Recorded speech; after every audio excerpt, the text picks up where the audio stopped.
Dear students, आज ये third part है चैप्टर 2 हिस्ट्री का, जो कि आपका जो चैप्टर है किंग्स एंड किंगडम्स। इसमें हम देखेंगे आज जो हम पढ़ने वाले हैं वो है एग्रीकल्चर एंड इरिगेशन, कृषि और सिंचाई। कृषि क्या होती है, कृषि कैसी थी और सिंचाई व्यवस्था कैसी थी।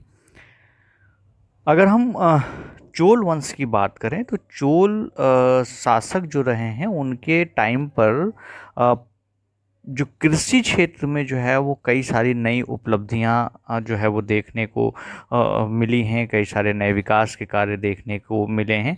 अगर हम जो है जो हमारा सेकंड मैप है, अगर हम उसको देखें तो ये बात पता चलता है हमको कि कावेरी नदी जो है जो बंगाल की खाड़ी में मिलती है, वो Kaveri river Kaveri branches off into several small channels before emptying into the bay of Bengal.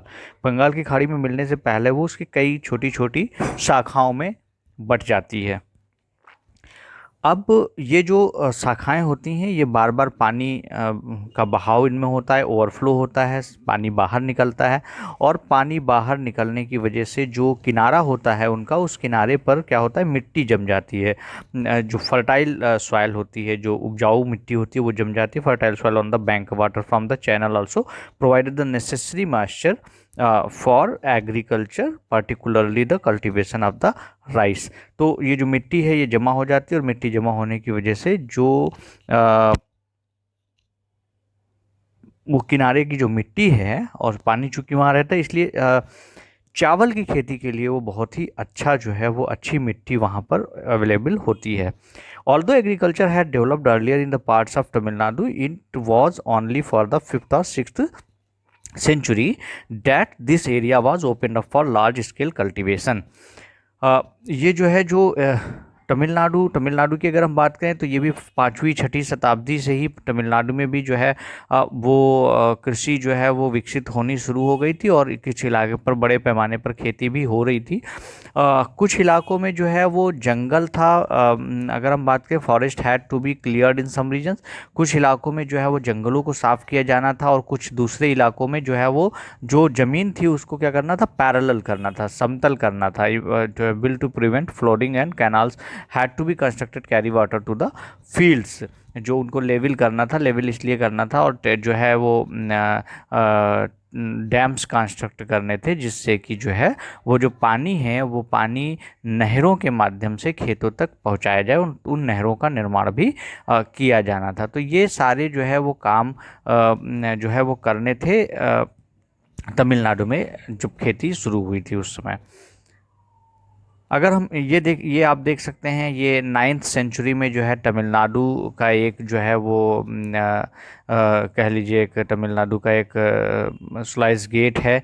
और जो ओवरफ्लो होता है पानी का, उसका जो है मैनेजमेंट ये करते थे, और इसको यहीं से मैनेज करके उसको जो है वो नदियों और जो नहर बनाई जाती थी, नहरों के माध्यम से खेतों तक जो है वो लेकर के जाया जाता था। So in many cases it was necessary to water crops artificially. कई जगहों पर जो है जो फसल होती थी उनकी सिंचाई जो है वो कृत्रिम रूप से करनी पड़ती थी। और सिंचाई के लिए जो है जो डिफरेंट मेथड्स अडॉप्ट किए जाते थे। कुछ ऐसे एरियाज थे जहाँ पर कुएं खोदे गए, wells were dug. Some places, in other places huge tanks were constructed, बड़े बड़े टैंक्स बनाए गए, सरोवर बनाए गए। और जो है ये रिमेंबर रखना चाहिए हमको कि सिंचाई के काम के लिए प्लानिंग और ऑर्गेनाइजेशन जो है और लेबर और रिसोर्स, इसकी बहुत आवश्यकता होती है। और ये भी देखना होता है कि पानी का बंटवारा कैसे किया जाए। जो वाटर है, जो पानी है, उस पानी का किस प्रकार से बंटवारा किया जाए। Organising labour and resources, maintaining these works and decide on how water is to be shared. Most of the new rulers as well as people living in villages took an active interest in these activities. जो गांव के लोग रहते थे वो इसमें ज़्यादा दिलचस्पी दिखाते थे। नेक्स्ट जो हमारा टॉपिक है वो है the administration of the empire, जो साम्राज्य है, साम्राज्य का प्रशासन। सो ये जो एडमिनिस्ट्रेशन था, how it was organized, how the settlement of peasants which is known as ur, जिसको कि उर कहा जाता था। एडमिनिस्ट्रेशन प्रशासन किस प्रकार संगठित था, और किसानों की बस्तियां जिनको कि उर कहा जाता था। ये आप देख रहे हैं, ये जो यू आर लिखा हुआ है, it is actually it is उर। तो ये जो उर है, ये उर जो है ये किसे कहा जाता था, ये उर कहा जाता था settlements of peasants known as ur. Ur जो है वो किसानों की बस्तियां होती थी, तो किसानों की बस्तियों को उर कहा जाता था। जो कि सिंचित खेती के साथ साथ बहुत समृद्ध हो गई थी, जो कि जो इरिगेशन फैसिलिटीज़ था उसकी वजह से बहुत प्रॉस्परस हो गई थी। Group of such village formed larger units called Nadu.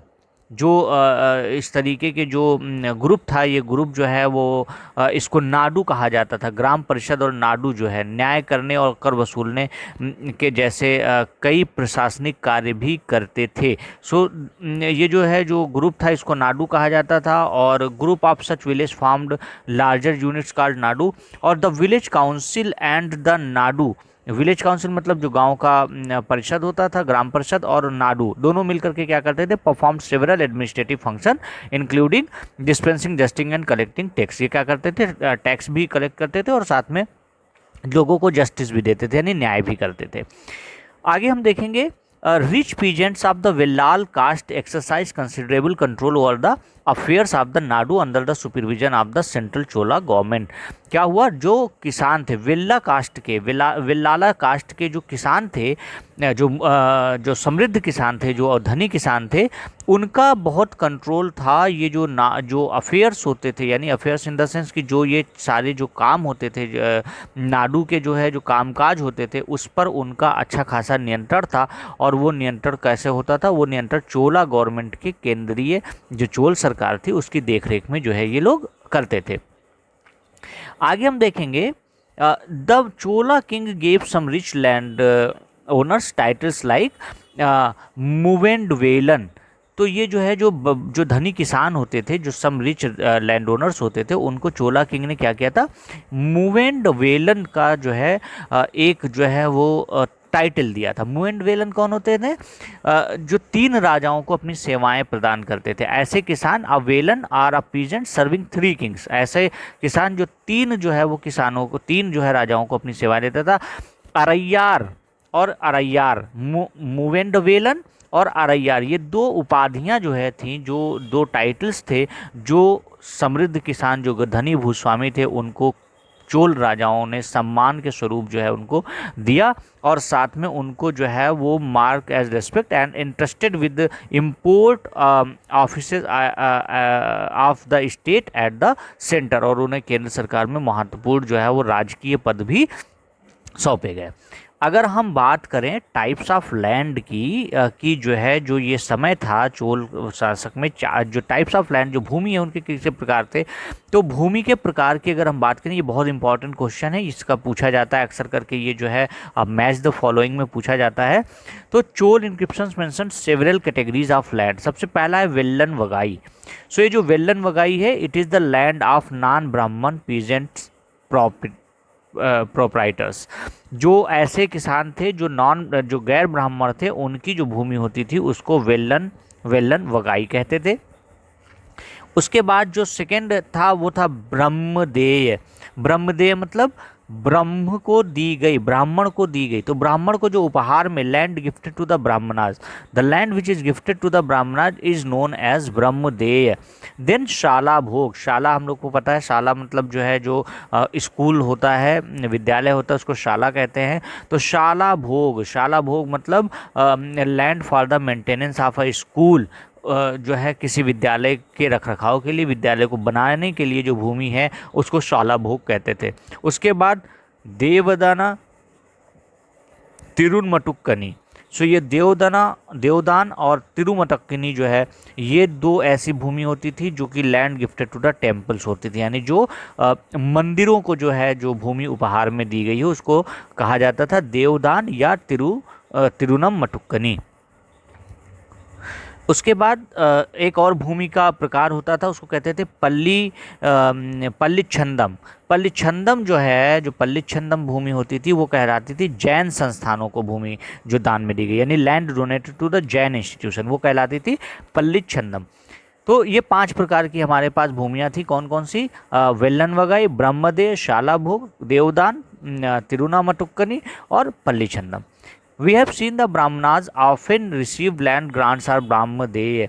जो ब्राह्मण को हमने देखा है कि ब्राह्मणों को समय समय पर भूमि अनुदान या ब्रह्मदेय प्राप्त हुआ है, और जिसके रिजल्ट के रूप में जो है वो जो कावेरी घाटी और दक्षिण भारत का जो दूसरा हिस्सा है उसमें बहुत सारी जो है जो ब्राह्मण सेटलमेंट्स हैं वो इमर्ज हुए। ब्राह्मण जो सेटलमेंट्स थे वो इमर्ज हुए, ब्राह्मणों की बस्तियां बनी।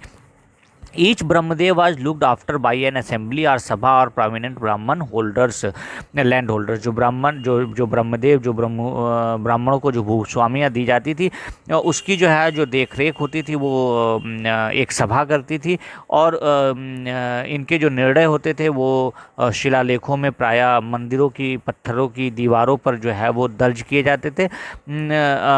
नगरम नाम से ज्ञात व्यापारियों के संघ भी अक्सर शहरों में प्रशासनिक कार्य संपादित करते थे। एक नगरम जो है, नगरम जो है उस जो association of traders known as nagaram, जो एसोसिएशन ऑफ ट्रेडर्स था यानी जो व्यापारियों का जो एक संघ था उसको क्या कहते थे? नगरम कहते थे। और वो नगरम भी जो है शहरों में अक्सर एडमिनिस्ट्रेटिव वर्क जो है वो एडमिनिस्ट्रेटिव फंक्शन करते थे।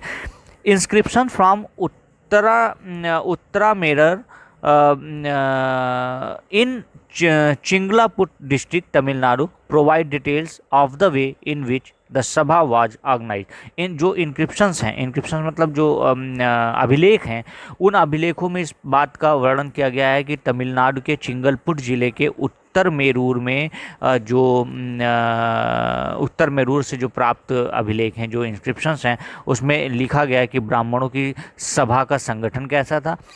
सिंचाई के कामकाज, बाग बगीचों, मंदिरों इत्यादि की देखरेख के लिए सभा में डिफरेंट जो है वो कमेटीज़ होती थी, डिफरेंट समितियां होती थीं, और इनकी सदस्यता के लिए name of those eligible to be members of these committees were written on small tickets of palm leaf. These tickets were put into earthenware pot from which a young boy was asked to take out the tickets one by one from each committee. ये each जो हर committee होती थी उस committee के जो सदस्य होते थे उनके नाम के लिए तालपत्र के छोटे छोटे पत्तों पर नाम लिख करके एक बर्तन में मिट्टी के रख दिया जाता था, और उसमें से एक कोई बच्चा उसमें से वो निकालता था, जिसको आज की डेट में हम जिसको ड्रॉ फ्लॉट्स कहते हैं।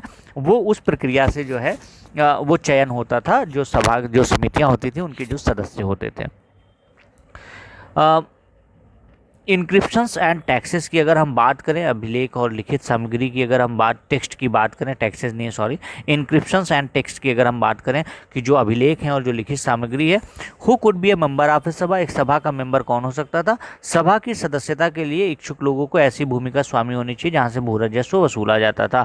सो all those who wish to become member of the sabha should be owner of land from which land revenue is collected. जहाँ से लैंड रेवेन्यू आता था केवल उन्हीं जमीनों के जो मालिक होते थे वो उस सभा के सदस्य हो सकते थे, और they should have their own homes, और उनके पास अपना घर होना चाहिए था।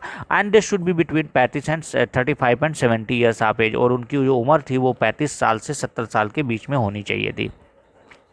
दे should have knowledge of the Vedas, उनको वेद की नॉलेज होनी चाहिए थी। दे should be well versed in administrative matters and honest, ईमानदार हों और प्रशासनिक कार्य करने की दक्षता हो, उनको प्रशासनिक कार्य करने की जो है वो नॉलेज होनी चाहिए। And if anyone has been a member of any committee in the last 3 years he can not became a member of another committee, और अगर कोई जो है पिछले 3 सालों में किसी समिति का सदस्य रहा है तो वो किसी समिति का सदस्य नहीं बन सकता है। ये ऐसा इसलिए किया जाता था ताकि ज़्यादा से ज़्यादा लोगों को इसमें मौका मिल सके। Anyone who has not submitted his accounts, those his relatives cannot contest in the election। और कोई भी ऐसा व्यक्ति जिसने अपने संबंधियों के खाते जमा नहीं कराए हैं वो चुनाव इसमें नहीं लड़ सकता था। ये जो इंस्क्रिप्शंस होते थे, इन इंस्क्रिप्शंस में जो राजा होते थे और जो पावर्ड जो है पावरफुल जो लोग होते थे, शक्ति संपन्न पुरुष होते थे, उनके बारे में खासी जानकारी मिलती है। लेकिन ये जानना बहुत मुश्किल है कि जो साधारण जो पुरुष और महिलाएं थी उनका जीवन उस राज्य में कैसा था, क्योंकि उनके बारे में किसी ने कुछ भी जो है वो लिखा नहीं है। तो वो जानकारी जो है वो नहीं हो पाती थी। बट 12th सेंचुरी में एक जो है वो तमिल की एक रचना है, तमिल की एक कृति है जिसका नाम है पेरिया पुराणम। इसका पेरिया पूर्णम का जो लिखी गई उसमें कुछ जो है वो बताया गया है कि वहाँ के जो लोग थे वो कैसे रहते थे। तो मैं आपको जल्दी से पढ़ के इसको बता दे रहा हूँ कि on the outskirts of Adnur was a small hamlet of Pulaiyas, a name used for a social group considered outcasted by Brahmanas and Villalas। जो विल्लालाज और जो ब्राह्मणों से जो अलग जो है जो समाज था, जो बाहर का समाज था, उसको जिसको पुलाया कहा जाता था, वो शहर के दूर बस्ती एक बना करके वो लोग जो है वो रहते थे। लोगों का एक छोटा सा पुरवा था। पुरवा मतलब कोई एक छोटा सा स्थान जो है जहाँ पर लोग जो है अपना घास फूस की जो है वो झोपड़ियाँ ओपड़ियाँ डाल के जो है अपने छोटे मोटे जो पालन, मुर्गी पालन है और बकरी है और इस तरीके से जो है लोगों को लेके रहते थे। In the threshold of the huts covered with the strips of leather like chickens moved around the groups. Dark children who were bracelets of black iron were prancing about carrying little puppies. In the shade of the marudu tree, a female laborer put her baby to sleep on seat of leather। तो ये बताया कि जो है वहाँ जो लोग रहते थे काले बच्चे होते थे, लोहे के कंगन पहनते थे, छोटे छोटे पिल्लों को उठा करके घूमते रहते थे, छोटी छोटी मुर्गियाँ झुंडों में घूमती रहती थी। मजदूर जो है अपने पेड़ बच्चे को अपने चमड़े की एक चादर पर सुला रहा था। आम के पेड़ भी थे, आम के पेड़ में नगाड़े लटके हुए थे और नारियल के पेड़ों के नीचे ज़मीन में बटे जो है जो छोटे छोटे से गड्ढे थे, उनमें छोटे सिरों वाली जो है जो बिछ होती है, जो कुतिया होती है, वो पिल्लों को दूध पिलाने के बाद लेटी हुई थी। लाल कलगी वाले जो मुर्गे होते थे, लाल कलगी वाले मुर्गों का मतलब वो जो बड़े से मुर्गे, देसी मुर्गे जिनको कहते हैं, तो tiny headed which the red crested cocks crowd before dawn calling the brawny pulaiyar. तो ये जो है जो पुलैयार जो है जो कलगी मुर्गे होते थे, ये काम पर जाने के लिए हाँक लगाते थे, यानी जो है वो कुकड़ू करते थे, बांग देते थे। और जो है धान कुट्टी लहरदार बाल वाली पुलाइया स्त्रियों के गाने की आवाज़ जो है वो रोज़ाना कांजी वृक्ष की छाया में फैलती थी। तो ये इस तरीके से जो है एक जो पेरिया पूर्णम जो है जो कृति है उसमें वहाँ के जो नॉर्मल जो लोग हैं उनके बारे में बताया गया है। तो ये इस तरीके से जो है हमने ये देखा। अब